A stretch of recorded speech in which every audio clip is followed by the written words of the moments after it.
Hey guys, thanks for tuning into another episode of The Bus. On this one, we are back working on the disco.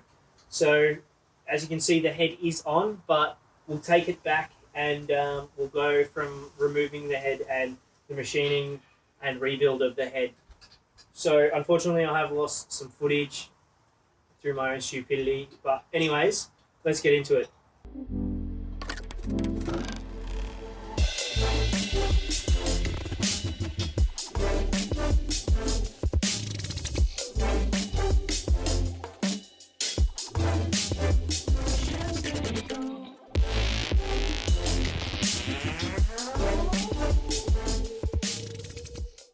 As I said, I did stupidly lose some footage. So we're just going to go right from when we removed the head. So unfortunately, I actually wasn't here to help Nick to do this. When we attempted to do it, there was a pin keeping the head in that we weren't really aware of where it sat. Now that he's pulled it off, which wasn't all done in one weekend, it was there was a couple of attempts at that until he found that pin. To make it easier to disassemble on the bench, he does remove the turbo manifold. That pipe going across the front is actually the EGR pipe, and we probably won't be seeing that ever again. Time to drag that head out and let's put it on the bench. Just as well, Adam loaned us his engine crane. That made the job 1,000 times easier. Now that it's on the bench, let's have a look at pulling this one apart. Now, some things to note about this head is there are some things in some funny spots we'll be going over further on in the video. But anyways, look at that head gasket. She's looking very sad. There's the pistons are a bit carbon, which is pretty standard for an older diesel. But yeah, they're definitely been getting exhaust gas into the coolant. If you have a look, you can see that it actually seems like this center cylinder around that one is actually where the head gasket has failed. And looking here, it also backs that up. As you can see, the other pistons are all pretty clean apart from the one that's near the timing chain. But if you look at that middle cylinder, look at that. That's not ideal. That shouldn't really have anything in it. And all the other ones are relatively nice and clean. Looking at the bottom of the head, it's carboned up as you would normally see. This gets decked anyway, so any warping or anything, and we would be sorted. But again, it definitely seems like it is that middle cylinder again. I'm not going to bore you with the disassembly of the head. Let's just get straight back into once it's all been machined and put back together. As you can see, the EGR valve is most certainly blanked off.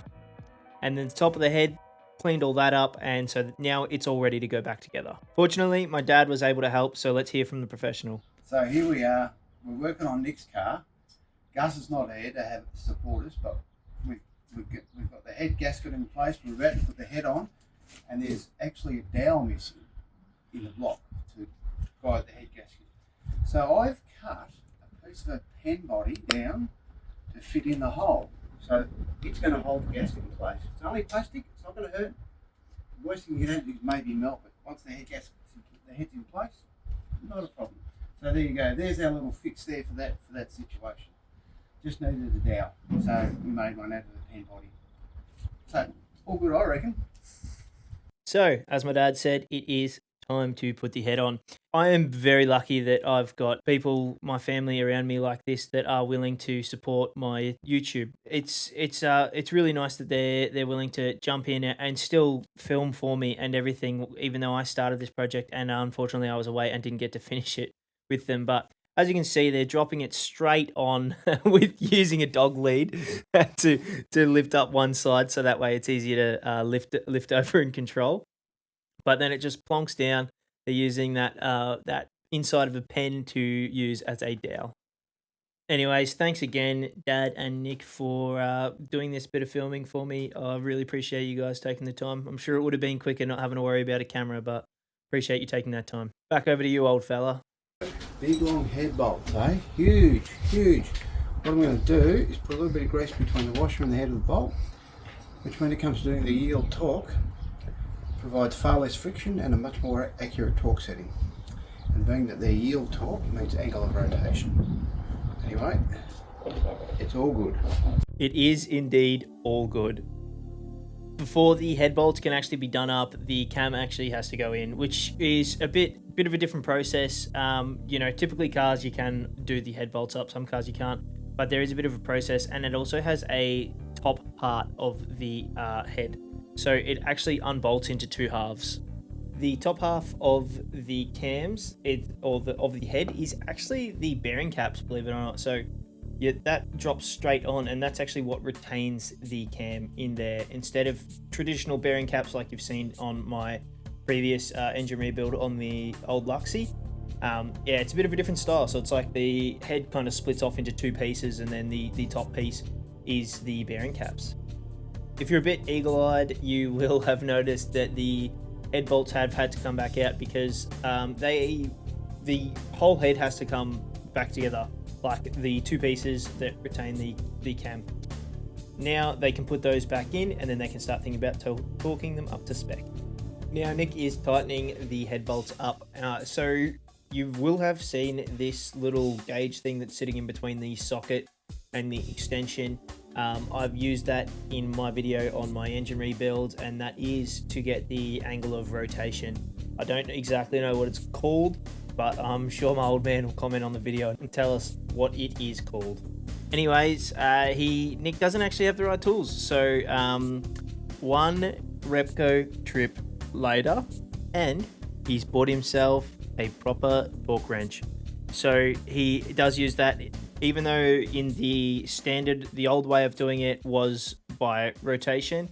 He did manage to find the torque specs for each of these, and look how much easier he's doing that, because it was a fair old bit of effort before when he was leaning over with the little breaker bar. Now that the head's torqued up to spec, he can put on one of the fun things, the Wuhan war whistle. So just going to bolt that on. Nothing crazy here. He's not putting on anything other than the factory one. I'm sure he's thought about it, and that there may be a bigger one on the way in the future. Let's just see how the engine copes with the head and everything else back together. So now that it's back together, the intake, everything else, the only thing that's missing is the cam rocker arm. But see those plugs? They're all injectors. That means the injectors are sitting where oil can get into them. It's a bit weird. It's a bit of a different setup. Anyways, now he's got to tighten up the rocker arms. So to do this, essentially he's got to roll the engine around till the cylinder is all the way up, and then he tightens up the rocker arm all the way. I believe that's how he's done it. I don't know. I wasn't there, but if I'm remembering correctly, that's exactly what he told me.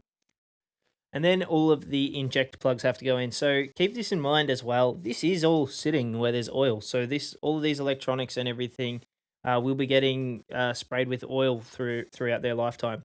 So again, it's really is quite weird. I'm not quite sure why they've opted to do that. It even gets to the point where it can the oil can run down the wires and into the ECU plugs, which sometimes can cause a bit of mischief. Now the rocker cover goes on. I wish I could say that this is the the last time we're putting this one on, but unfortunately, that's not so. Now it's all back together. Nick patiently waited for me to get back before he tried to start it. What a top lad. So let's try and start it.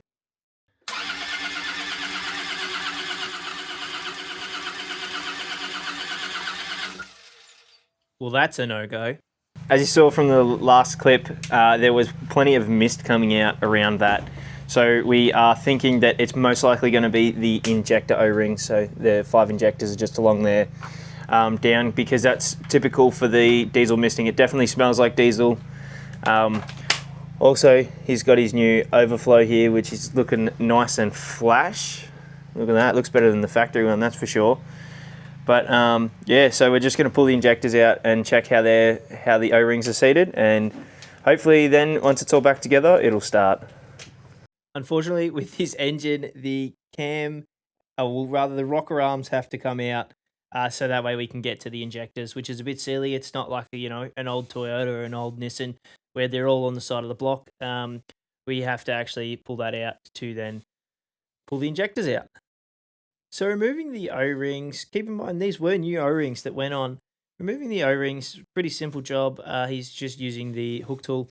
And it's actually a bit funny because as we looked further into it, we realized that in between the full engine kit and then the injector seal kit, the rubbers, the seals were a little bit different.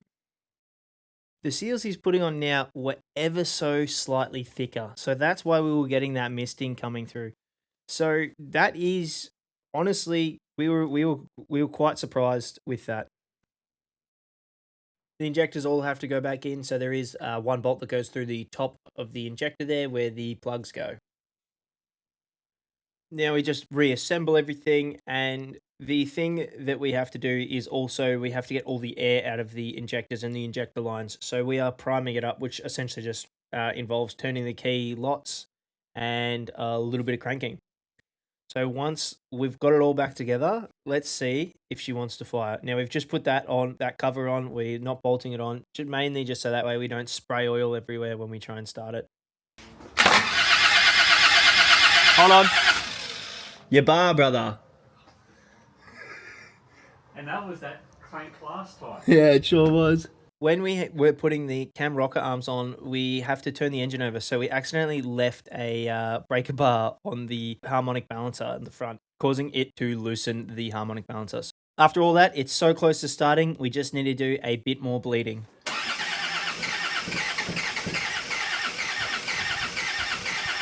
It's right on the edge there, so it just requires a little bit more priming again, and then she will fire. After endless amounts of cranking, we have killed the battery and the big jump pack that we had. So unfortunately, I had to reel it out of the driveway and then put it on a jumper lead. And would you believe it? Good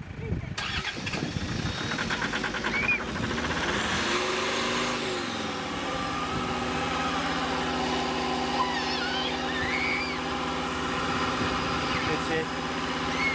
Good shit. Happy? Like an oath. It started, no worries. And as you can hear my nieces in the background, they are pretty bloody stoked with it. So how is that for a bit of a swap? Keep in mind, this engine only cost us, or this whole car rather, cost us only $800. We managed to talk them down a fair bit.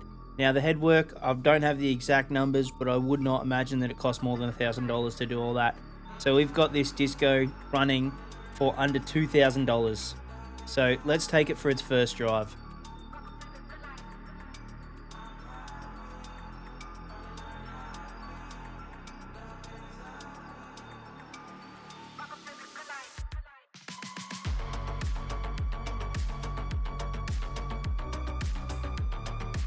Uber for Gus? Yeah, come on. Sweet.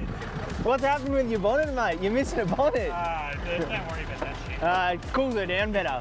Exactly.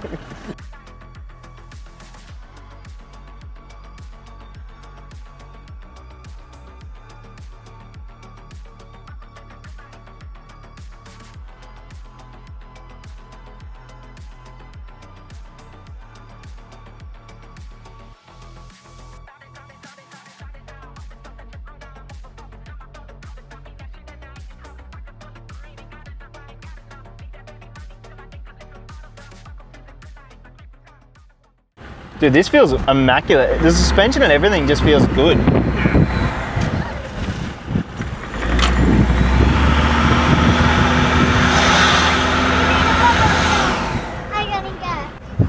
We'll have a bit of an inspection in that smoke. So maybe we need to connect the math. We did have to connect the mass airflow sensor. The reason we didn't is just because we were waiting on some piping and some things. So it was actually in limp mode when we took it for a drive. So it wasn't going over, I think, 1500 RPM. It's running all smoothly. So Nick has been fighting it a little bit. He's had a couple little problems with it. He's still got a few more things that he wants to sort out on this. The pipe going into the turbo from the air filter doesn't look too happy, but it's running bloody smooth, and I'm quite impressed. You must be proud of yourself. Bloody oath. It's nice to finally have the thing running. Yeah, good work. Anyways, there'll be more to come on this one. It's still got to get roadworthy, so we might even do a little bit of that process too. Record a bit of that, and then we want to get it out on the tracks ASAP. There's a little test track nearby, so we want to see what it's got on stock suspension and wheels. So don't forget to like, comment and subscribe, and I will catch you guys on the next one. Have a good one.